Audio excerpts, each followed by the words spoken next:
Learn English through stories I4 PDF. Adapted and modified by Kulwant Singh Sandhu.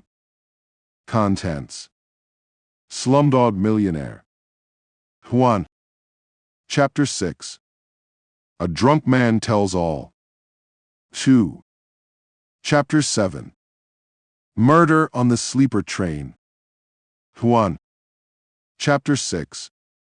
A Drunk Man Tells All. 18 years of age, Mumbai. I got the job at Jimmy's Bar 2 months after I arrived in Mumbai from Agra. I worked long hours and thought about Nita, who I had left behind in a hospital in Agra. She filled my head, night and day. She was still in hospital, and I knew that her brother Shyam would not let me see her. Now I was living in a dirty, cheap hut in the Dharavi slum. Memories were all around me as I walked on the streets of Mumbai.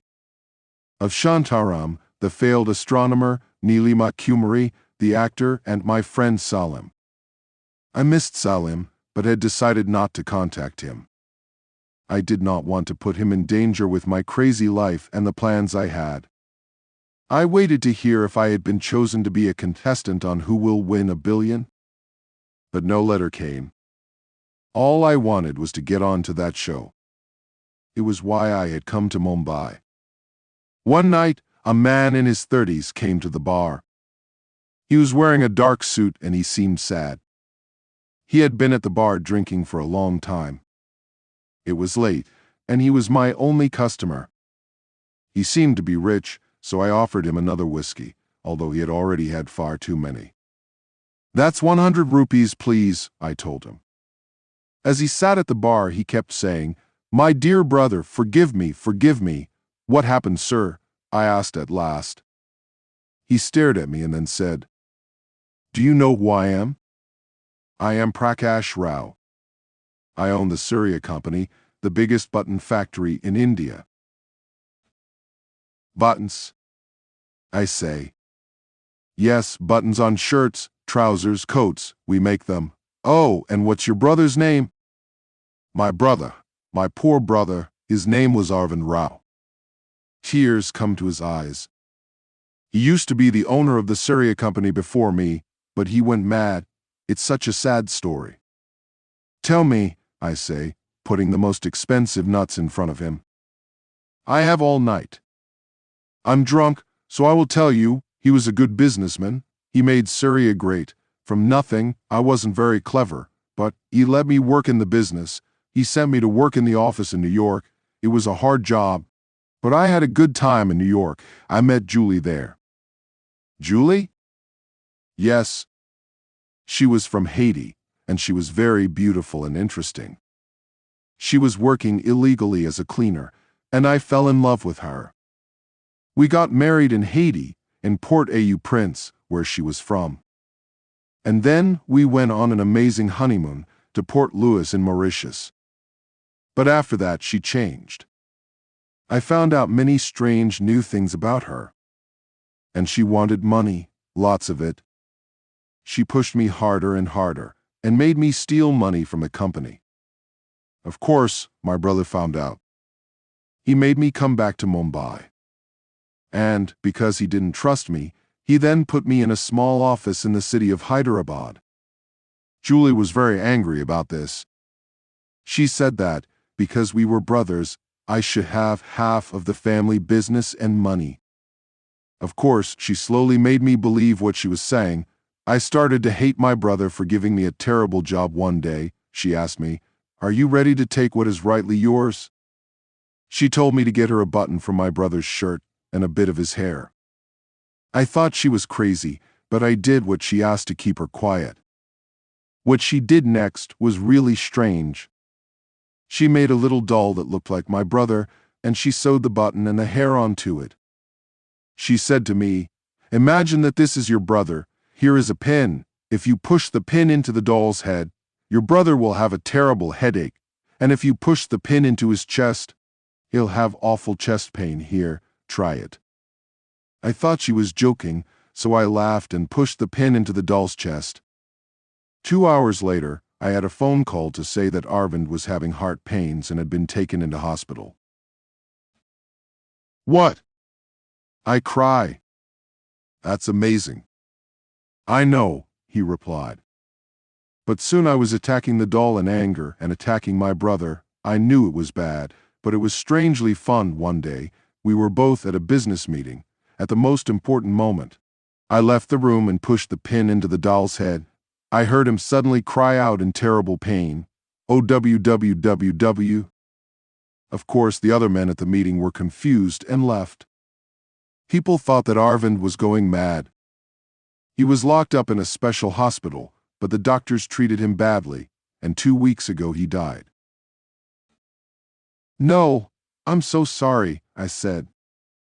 But then I realized what I had done, what Julie had made me do. Now that Arvind is dead, I own the company, and I'm rich. That's what she wanted. I hate her. I'm going to leave her. Or kill her. I haven't decided which yet. At this moment he took out a small revolver. But as soon as he did this, he suddenly cried out in pain and put his hands to his chest, "OWWWW." He then fell onto the bar, knocking his whiskey glass to the floor. An ambulance arrived after half an hour. A doctor examined Prakash Rao and announced that he was dead. Then the police came and checked his pockets. They found a lot of money, but they did not find a gun. Dead men do not need guns. Smita is looking at me and smiling. You don't expect me to believe that dull story, do you? I've only told you what happened. I haven't told you what I think about it, I say. But his story can't be true, can it? Well, the truth is sometimes stranger than lies. I do not think she believes me. But she moves forward and plays the DVD recording.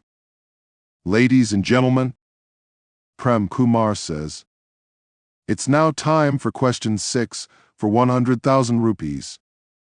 Let's hope that M.R. Thomas knows about countries and capital cities. So, question 6. What is the capital of Papua New Guinea? Is it A. Port Louis, B. Port-au-Prince, C. Port Moresby, or D. Port Adelaide? The music plays as I think. Do you have any idea at all, M.R. Thomas, about this question? Yes, I say. I know which are the incorrect answers. You do, says Prem Kumar and laughs. Yes, I know it is not Port-au-Prince, which is in Haiti, or Port Louis, which is in Mauritius, and it is also not Port Adelaide, because Adelaide is in Australia, so it must be C. Port Moresby. Prem Kumar accepts my answer, and the drum sound comes. You are correct. You have just won 100,000 rupees, says Prem Kumar. The audience stands up and claps and shouts. Prem Kumar shakes his head. What is happening is definitely not what the producer has planned. Chapter 7. Murder on the Sleeper Train. 16 years of age, Agra.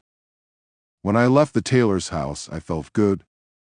I went to the train station in Delhi to buy a ticket for the sleeper train back to Mumbai. I knew about what happens on trains. People wait until you are asleep, and then they steal your things. So I was careful with the money I had been given. I used 2,000 rupees of it to buy a suitcase, some clothes, and my train ticket. Then the rest, 50,000 rupees in banknotes. I put in a brown envelope and pushed it down the front of my trousers. I climbed on the train full of excitement because I was going back to see Salem. I soon found my narrow sleeping place. It was one of the bottom bunks in coaches 7. I sat down on the bunk, which was next to the small door that led into the corridor. There were 5 other bunks. 1 above me, 2 opposite me, and 2 to the side.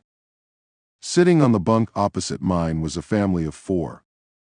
The mother and father were middle-aged and looked very serious. Their son was tall and thin and looked friendly, but it was the girl sitting next to the window who I was interested in. She was very pretty. I could not stop looking at her. Once the train was moving, I lay back on my bunk and began to read a magazine that I had brought with me. But sometimes I glanced at the girl. She was staring out of the window and did not look at me even once. I began to imagine how my life could be different. I had some money now.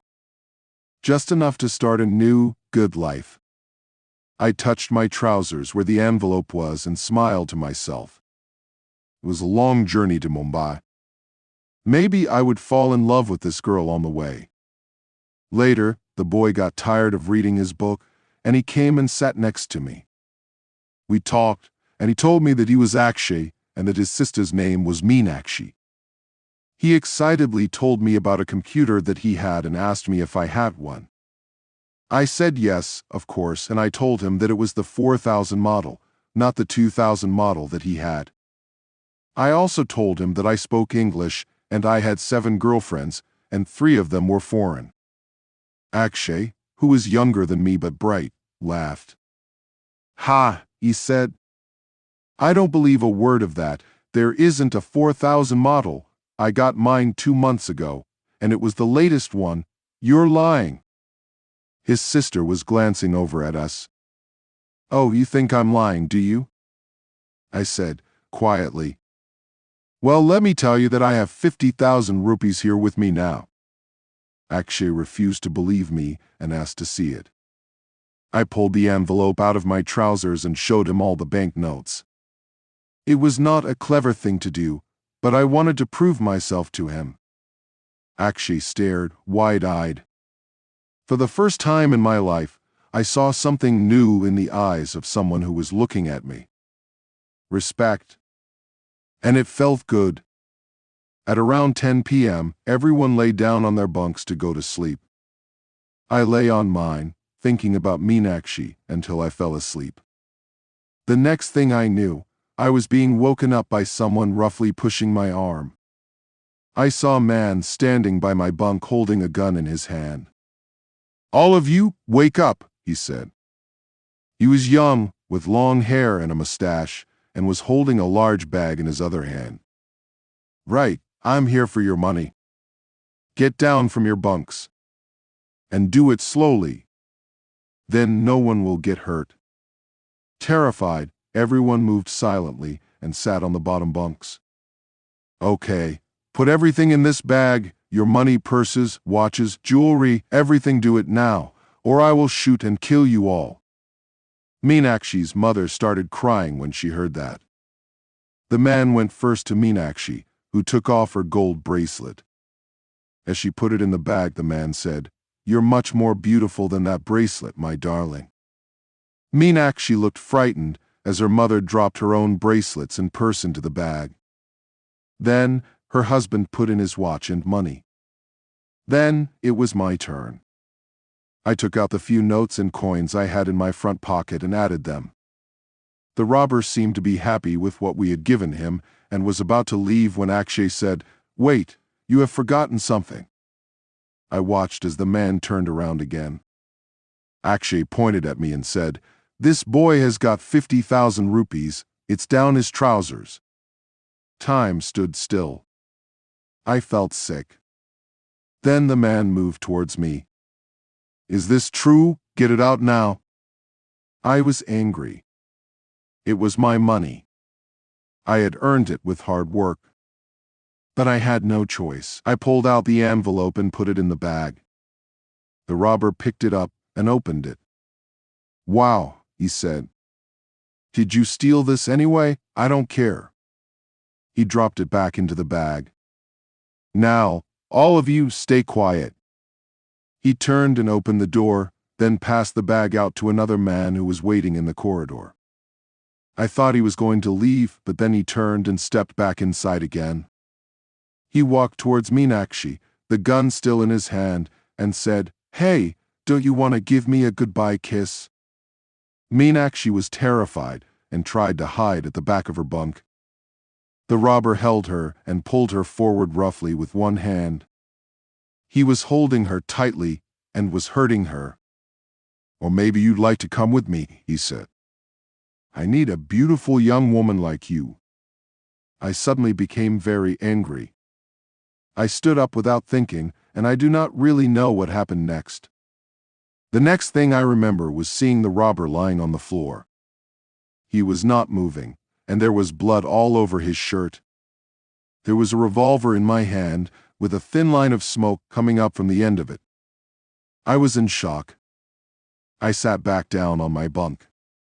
There was talking all around me, but all I could do was sit and stare at the heavy gun in my hands. On one side it had some letters and numbers on it. Con USA and DR 24,691. On the other side it said Colt and had a picture of a jumping horse. Meenakshi kept glancing at me. She was looking at me the way Salim looked at film stars. I knew that at that moment she was in love with me. But it was too late. Everything had changed. I had just killed a man. What would happen when the police arrived? Suddenly, M.R. Taylor's words entered my head, confused them to lose them. I noticed that the train was slowing down. As the train pulled into the next station, I ran and jumped out of the train with the revolver still in my hand. I ran across the train tracks and jumped into another train that was just about to leave the station. I stood near the door, and as the train passed over a bridge, I threw the revolver into a dark river below. Then, when the train stopped at the next station, I jumped out and found another train going somewhere else. I did this all night, moving from station to station, train to train. Cities and towns went by, and I did not know if I was traveling north, south, east, or west. At 9 o'clock in the morning, the train I was on stopped in a busy city. It seemed like a good place to live quietly for a while. I stepped down from the train, and as I walked out into the street, I saw a sign that said, "Welcome to Agra." Smita holds her hand over her mouth. "Oh my God," she says. "So all these years you have been living with the guilt of having killed a man." "Two men," I say. "Don't forget that I pushed Shantaram down the stairs," I reply. Yes, on the train, you were trying to protect the girl, and you were defending yourself." "Yes, but I'm not sure the police would see it that way," I say. "Let's return to the show." In the studio, the lights are low again. Prem Kumar turns to me. "This is question number 7, for 200,000 rupees. Who invented the revolver? Was it A. Samuel Colt, B. Bruce Browning, C. Dan Wesson, or D. James Revolver?" After a moment's thought, I say, "I think the answer is A. Colt." Prem Kumar asks me if I am sure. I say I am. Then, I see the answer on the screen behind me. "You are correct." Prem Kumar cries. "You have just doubled your winnings to 200,000 rupees. I cannot believe it. I have now won back my 50,000 rupees 4 times, thanks to a robber on a train who had taken all my money from me."